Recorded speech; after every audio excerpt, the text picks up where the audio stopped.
Very good afternoon, ladies and gentlemen. This is Jazz from Jazz Real Estate EV Group Point Cook. Hope you're well. This recording and this webinar today is in relations to property abandonment.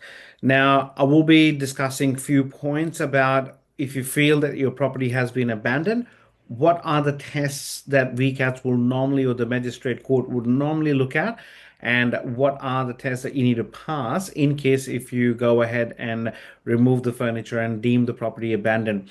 So it's very critical to understand your obligations and the rights. At the same time, there would be a case law and a case study that you can refer to as well.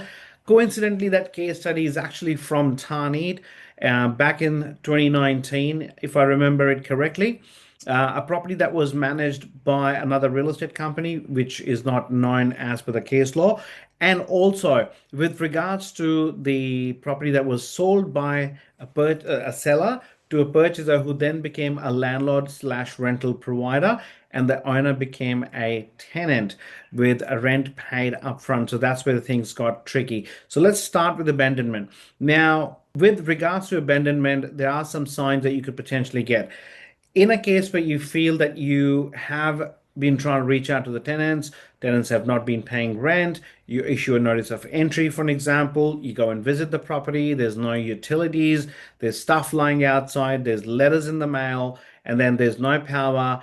And then thereafter, you try to see that there's stuff inside the house, and sometimes there's no stuff inside the house.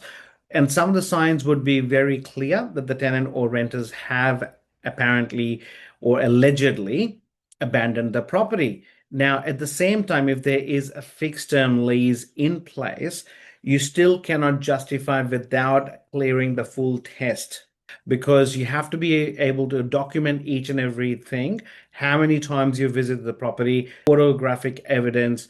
Are you visiting the property with serving right kind of notices? That's pretty critical because the case law that I'm talking about, it's a pretty detailed one where a rental provider had a properties agreement with the tenants after purchasing the home from the owner, which is quite tricky because the renter and the rental provider signed up a lease agreement, and the lease agreement was for 12 months. The tenants paid 12 months rent upfront, which is about roughly $12,000 or more back in 2019, and $1,000 bond, which was never sent to RTBA by the landlord, which was also breached in the act by the VCAT member, which was clearly cited in the case law. You will clearly read that as well.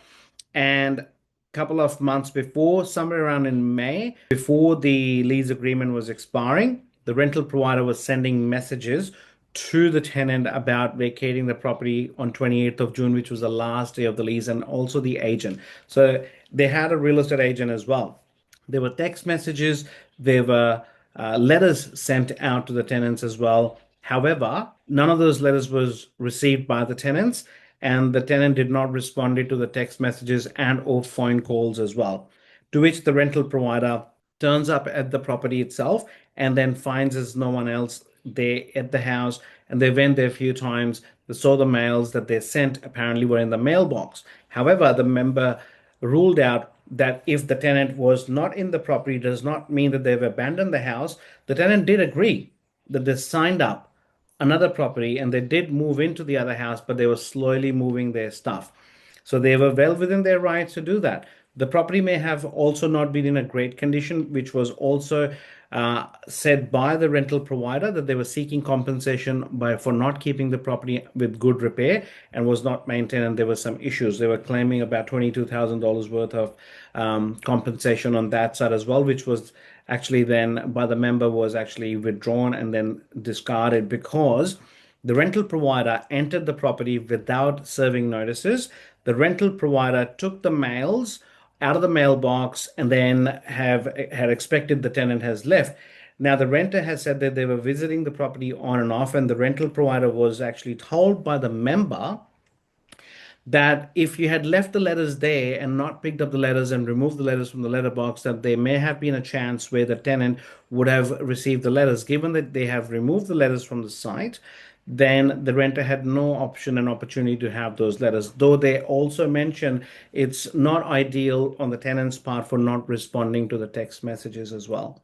However, that's not against the law. Now, In fact, the rental provider was asked in order to pay $8,000 plus in compensation to the tenants because the rental provider, under the belief that the property was abandoned, removed their stuff and put it outside. Now, after depreciations and other bits and pieces, the magistrate, sorry, the VCAT member determined that the total compensation, including the $1,000 bond, $8,000 plus would have been or was ordered to be paid back to the tenants as well.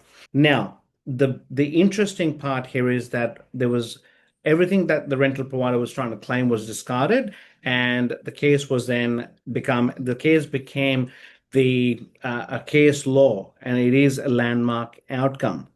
Where the rental provider went wrong was not issuing notice to vacate, not issuing notice of entry, because the text messages were in line with them expecting the tenants to vacate the property. However, the VCAT said that they still had the lease till 28th of June. At the same time, they've paid the rent completely in advance. So in some cases where the rent was paid on monthly basis, the property is vacant, utilities are disconnected, there's rubbish or there is letters in the letterbox, and the rent has not come in. It's been 2 months or maybe a month, the rent has not come through.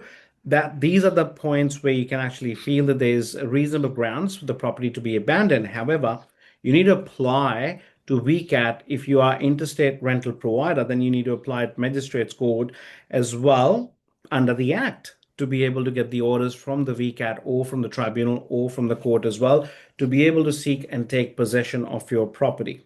Now, one interesting part here is that some tenants would be having minimal furniture in the property.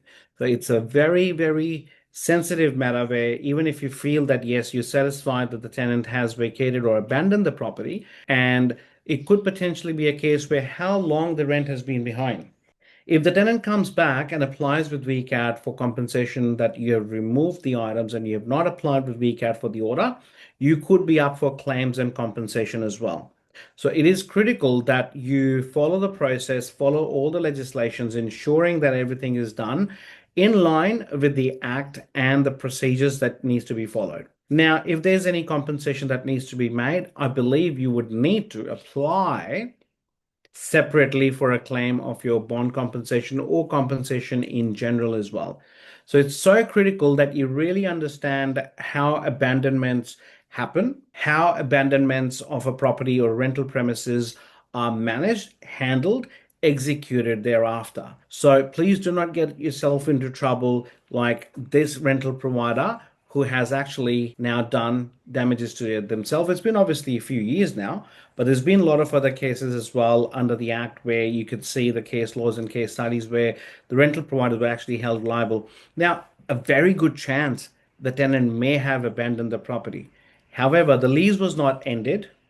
The rent was paid in advance. The member clearly said in the outcome that even though the property was not kept in a good condition, it does not indicate that the tenant never had intentions to come back and hand over the property in the condition that they was meant to be handed back or hand back the property in a reasonable condition as it was rented at the start. So because they took possession of the property before 28th of June, while there was lease in place and the rent was paid in advance, the renter may have been living overseas, may have been interstate, maybe they were living somewhere else, maybe they found a new partner, maybe they were coming 1 week or maybe 1 day a week to sleep here. Maybe they like to stay in that condition. However, there would have been a procedure where the rental provider should have issued a breach notice to the renter to remedy the breach as well, maybe asking compensation there, and then thereafter waited for the lease agreement to end, given that the rent was paid in advance. To those who are watching, and if you are a rental provider who's managing the property themselves or self-managed rental providers, and we've seen many cases that where rental providers are going through troubles, the property industry, especially in property management, has become really litigious right now. So it's more than important now from before that you follow the instructions of your property management company. If your property management company is skilled enough and knows about the legislation, they will be protecting you like anything. Our rental providers are always always protected, and we make sure that we follow each and every step and we stay one step ahead from the perspective of what's coming their way to make sure that we safeguard them and we make sure that there's risks are mitigated as well. In a crux, abandonment can happen. Anything can happen in a rental journey. So you have to be prepared. You have to be equipped with all the information. Our aim is to ensure that you get all the knowledge and awareness what happens around us that comes to you and for you to know that we are here to look after and protect your best interests. Thank you so much, guys. You have a wonderful day ahead. And if you like this video, please do send your comments and your feedback, and that will definitely help us and encourage us to do more content like this. Take care.